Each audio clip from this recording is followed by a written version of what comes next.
Here we go again, I guess, and just excited to get going. I know our kids are looking forward to it as well. Had a great summer and got a challenging schedule, as you all know, and got a lot of expectations and standards are extremely high, which is a good thing. That's the way it's supposed to be here at Marshall. So our kids understand, along with those expectations, becomes a responsibility to go to work every day. And if you look at that out-of-conference schedule, it looks like we're playing the best team in the MAC, picked to win the MAC. Ohio U were picked. Boise's picked to win the Mountain West, and Cincinnati's picked to win the Cincinnati/Central Florida's picked to win the AAC. So, as far as the group of five are concerned, those are three of the teams we have to compete with. We're playing all three of them, so be a great challenge for us. But our kids understand, our coaches, that we got to play them one at a time. Go to work every day, starting on Thursday, and get ready to go play. So, looking forward to it. What was it about your 2014 team that once they were named as the favorite for the division, what made them so successful going throughout that season? Well, you had a quarterback that was extremely competitive. I think that's where it all starts. And fortunately for us, I think Isaiah has got the same type of competitiveness and tangibles that Cato had. That's where it starts. And you had a lot of guys that just loved to compete. I think they embraced that expectation, but they did a great job of understanding that you had to go to work, and it didn't. I tell those guys all the time, potential gets you beat. Production wins games, and you got a lot of guys that got a lot of potential out there. But I tell them all the time the story. If at the beginning of the year last year, if you picked on who had the best players in the basketball world, everybody probably would have picked Duke or Kentucky to win the championship. Neither one of them did. I think they had 4 or 5 of the first 6 or 8 players picked in the draft, and they didn't win it. So. You got to take that production or that potential, you got to turn it into production, and just such a fine line between winning and losing. And you just got to, our conference is so competitive from top to bottom now. You look at FIU, Butch has done a great job there. FAU with, with Lane and Southern Miss has done a great job. Just right on down the line. If you don't show up and play every week, you'll get beat. And so our conference is no different than our out of conference. So it's going to be a great challenge, every week when we get ready to go play. What have you seen this summer that makes you think that this team has that it factor? Well, I see a lot of guys. I see some good players out there. That's where it starts. And as I said, if my dad took the job, it's a personnel-driven game. I think we have good players. I think, if you look at our offensive line, they're back intact. With the additions of a couple guys, and running backs are all back, quarterbacks back, tight ends are all back. So you got to get a couple of receivers that step up. I thought in the spring, I felt good coming out of spring with some good young players, and we've made a couple additions there, so we'll see how that goes. I think I like those guys, and we've been able to play great defense around here. Was fortunate to hire Brad. Happy to have Brad Lambert and that defensive staff put together. So, like our guys on defense, we've got to replace a couple people, but starts at the corner position with both those guys being back, and then we work our way in. And I like our defensive front. They're talented and probably more depth there than we've ever had. So, just got to put the pieces together and win the kicking game like we normally do. And if we do that, we got a chance. The addition of a guy like Furman Silva, what does that do for a team? I know that obviously he wasn't able to play much last year due to the injury, and he's working his way back, but it seems like that's a guy, that was a piece that you might need now. Well, it's this transfer portal the way it is. I mean, it's just, I've voiced my opinion on what I think about it, but, we've had to jump into it. I mean, obviously, we lost a couple guys, but we've picked up a couple, maybe a couple more here that show up here by Friday. So, that being said, we have to, I don't particularly like it, but we've gone in there, and I like the additions that we've added because of it. So Silva is a guy he's had a great summer here. I liked everything I've seen about him. I like his leadership, what he's done as far as leadership's concerned. He knew Couch from the get-go. They played together in high school, so he knew a lot of our players that were on our team, and so he's fit in at this point, and we'll see how it goes. But I like what I've seen so far, and not just him, but the 2 or 3 other guys we've added as well. Doc, is it kind of like, you want to win the battle for the undergraduate, the freshman coming in, do you have to now work this transfer portal harder than other guys in the league? It's going to be interesting to see what happens, Woody, at the end of the day, because there's only 10% of those people that went into that portal ended up with scholarships. You can't believe the calls we're getting right now. The number of guys that are in that portal, and they're still going in, that there's just not enough room for all of them. And, once that kid goes into that portal, their scholarship's gone where they are. And so at the end of the day, I think after it cycles through for 1 year, these kids all think they're going to get waivers.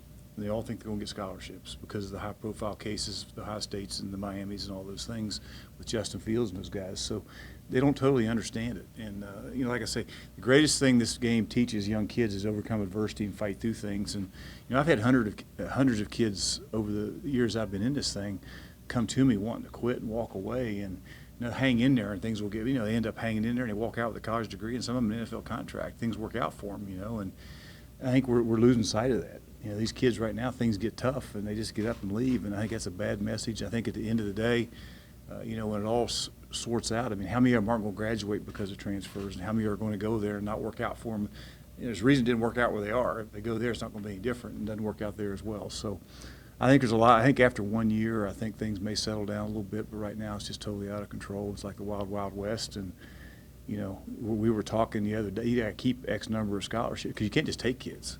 And you got to have an offer and an initial to be able to take a graduate transfer or a undergraduate. So, you know, how many do you hold aside? I mean, how many do you not sign kids and have four? If we had 4 or 5 right now, we could take 4 or 5 more. You know, I'm not saying that's what you're going to do. We just don't have them. So I think a lot of people are in the same boat, and I think you're feeling your way through this thing. And probably after 1 year, people have a better idea how it's going to affect their teams. You had mentioned that Furman and Couch have played together in high school, and you've had some of those duos out of high school there together. Obviously, Cato and Schuler come to mind. Now you've got Silva and Couch, who are from Miami Central, but you've also got Beckett and Holldiay at the linebacker level.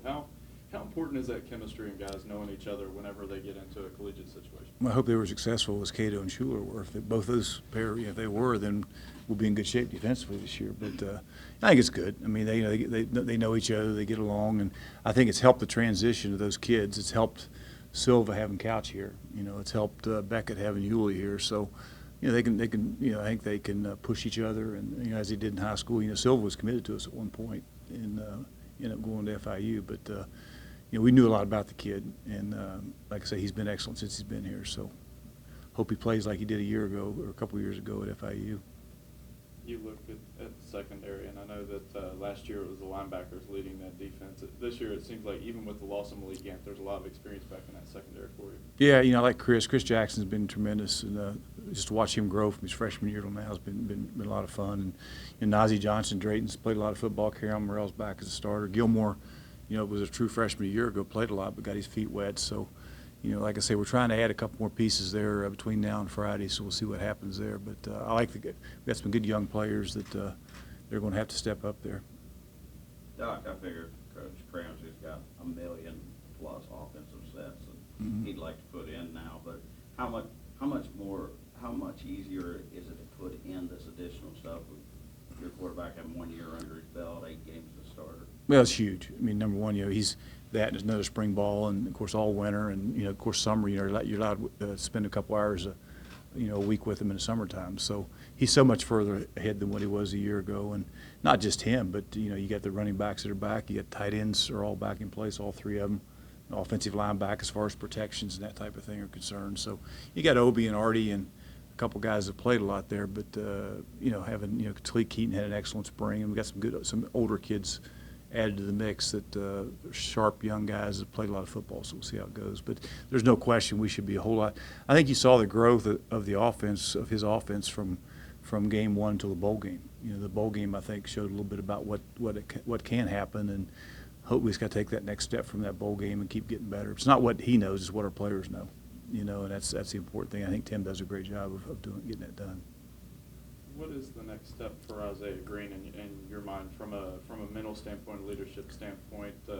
Last year there were a lot of veterans around him, and he was able to lean on them a little bit. But it seems like year 2 is normally that transition year into solidifying yourself. Well, and become the kids having confidence in him. I think the next step for him is I thought, and it happened towards the end of the year, is we got to get better in turnover ratio. We can't turn the ball over, offensively early on.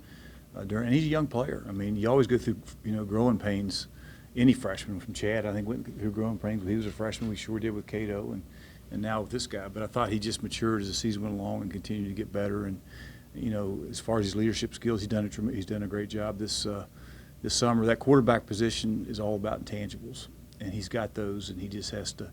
And I think the great thing about this team is Alex Thompson coming back is huge. I mean, that's what we're not talking a lot about him, but in today's world of the portal and everything we talked about early on, he'd be gone. And I thought he'd be gone, to be honest. But he loves this place, and He's all bought in here. He wants to get his MBA here, and so he's a quarterback that we have here that's going to help us, that a lot of people in our league and everybody else would like to have. So we're fortunate to have both of them. How important is Alex's presence for Isaiah as well? Not only, somebody else that has starting experience that can see some things, but also if you look back at Lytton, that year there wasn't anybody really that seemed to be pushing Chase, and you all struggled during his second year during that transition where he had to be a playmaker. Yeah, Alex done a great job. They're great friends. They support each other, and Alex and him are constantly talking during the games, during practice, and it's just great to have an older guy there, with Isaiah to help bring him along. And he's like a coach on the field to the kid. The kid has confidence in him, and he has confidence in Isaiah, and it's fun to watch. In today's world of quarterbacks and leaving and all the selfishness that's out there, it's fun to watch those two work together, and that's the way it used to be all the time. And those times have changed a little bit for here with these two guys. It hasn't, and that's fun to watch and fun to see. That for a brief time, Frohnapple brought a running aspect to Cato, and then Birdsong as well once Chase took over. Is there the potential for a package that includes Alex in there? Yeah, he runs well. I mean, he does a good job with the ball in his hand and does that. But we'll see. I think anytime you got competition at every position is great. When you got somebody pushing somebody else, whether it's running backs or offensive line or quarterback or whatever, it's healthy. It's healthy for the guys who are competing. It's healthy for your team. So, fortunately for us, we have competition at about every position, and that's a good thing. That running back spot, you got Brendan, you got Sheldon that had a great spring, you got Tyler King back. I mean, there's a lot of possibilities within that running back room as well. There are. I'm anxious to see the young kids. I'm anxious to see Pep who set out last year, and Sykes, who was a heavily recruited guy that we're excited about, that both didn't play a year ago. And then we got some good, we got some young guys as well coming in. So there's a lot of bodies in that room that are going to push each other, and that's good. It's always good to have that competition. And the only place a young guy can help you right away is usually special. Well, I was just getting ready to say that. I mean, those guys, they got to play special. That's the first thing they're going to hear from me Thursday morning is you're going to play special teams, you're going to play running back, and all of them. And that's where we gain their trust. And if they're good enough to play running back for us, they're sure as heck good enough to run down on the kickoff and go kickoff return, and be a part of that special team unit, which is so important to us. And that's where Knox got his feet wet. And when his number was called there towards the end of the year, he was ready because of it. Sheldon Evans, type of thing. So, we got a lot of those guys, not just the running backs, but the receivers and a lot of those young players, have to help us in those areas on special teams, which they will. From a receiver standpoint, I know that we talked to Obi, and he's well-spoken. He's a little bit quieter type guy, goes about his business, but at the same time, what have you seen from a leadership standpoint with him that leads him into 2019? I've been really happy with him. He's a great kid, and he showed last year he can play. He's a good player, and we're expecting a lot out of him from that perspective. And Taven Richardson's a guy who's played a lot of football as well, so he's an older guy that hadn't played for us, of course, but we're anxious. He's a tremendous kid as well. We got some older kids in that room that we like a lot. Joey Fields is another guy that's going to be a graduate guy that's played a lot of football. So we got 3 older guys that have played, and then we got some young talent that we think are going to be players. I'm anxious to see Gamage, and I'm anxious to see Caleb McMillan, are 2 guys that were heavily recruited kids that'll be playing for us, will be out there on Thursday. So we're anxious to watch them. Coach, you come into your 10th year. Have things changed from beginning to now, or what about you just in terms of your growth, I guess, over the last 10 years? I didn't think I'd make it to 3, much less 10, but here we are. But no, it's been fun. It's been. I wouldn't trade it for anything. I'm excited. I'm as excited now as I was year one. I think I got more players now than we had year one, I think. But I don't think I know that. But that being said, it doesn't change. I mean, expectations and standards are extremely high here. That's a good thing. I always said I don't want to be a head coach anywhere where they aren't, and that's a good thing. I embrace them, and I want to be somewhere where football. I always wanted to be somewhere, the head coach, where football was extremely important. It is here. I mean, just look around, look at the facilities that's happened, look at the new baseball stadium happening. Things are important here, and there's a lot of people standing still. We're not, and that's a thing that excites me as a head football coach. Is something different's happening every year, and that's a good thing. And got a tremendous schedule. I mean, this schedule is. Everybody says you don't have a Power 5 team on your schedule. I said, yeah, but we got 3 Group of 5, maybe the best or better, and a hell of a lot more Power 5 teams that are out there. So, with Cincinnati and Boise and Ohio U. So, it's a challenging schedule that we're looking forward to. It's a fan-friendly schedule, and we're excited.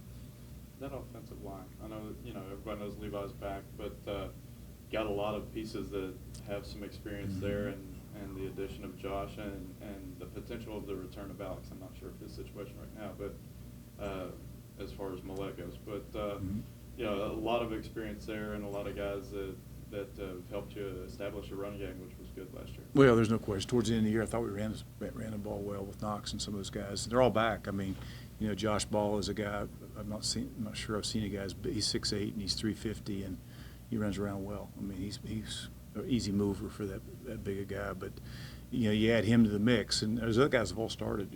Levi's going to be a 4-year starter, and Millette's fine, by the way. He's been out there. He'll start practice Friday. He's been going his 3rd year as a starter. Tariq's been a 3-year starter. Almer's been a 3-year starter. So, they're all. And Kane last year went in for Millette when he got hurt, and maybe been our best offensive lineman. Most consistent guys. So he's back as well. So, those guys are all back. Salguero, with Levi being out, had a really good spring, and that'll help us with his maturity. So. Those guys, that's a good group. It's a good group that we're excited about, and it's got to be the strength of that offense. Even as tough as your schedule is, I mean, it's a rare year where you have 7. If you have a championship year, it could even be 8. I mean, that's like in a 1AA days when Marshall would sometimes play 11 at home. Yeah. That's got to feel good. Well, anytime you can play here, it helps. And that's exciting. That's something we're looking forward to. The schedule falls.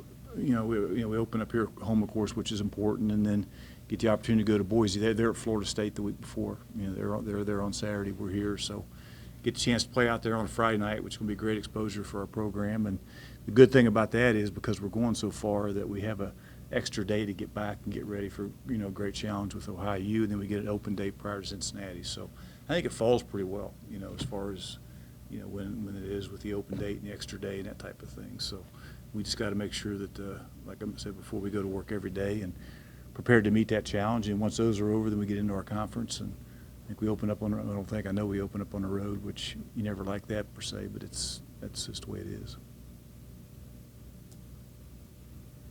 All right, guys. Well, appreciate you guys. Thanks.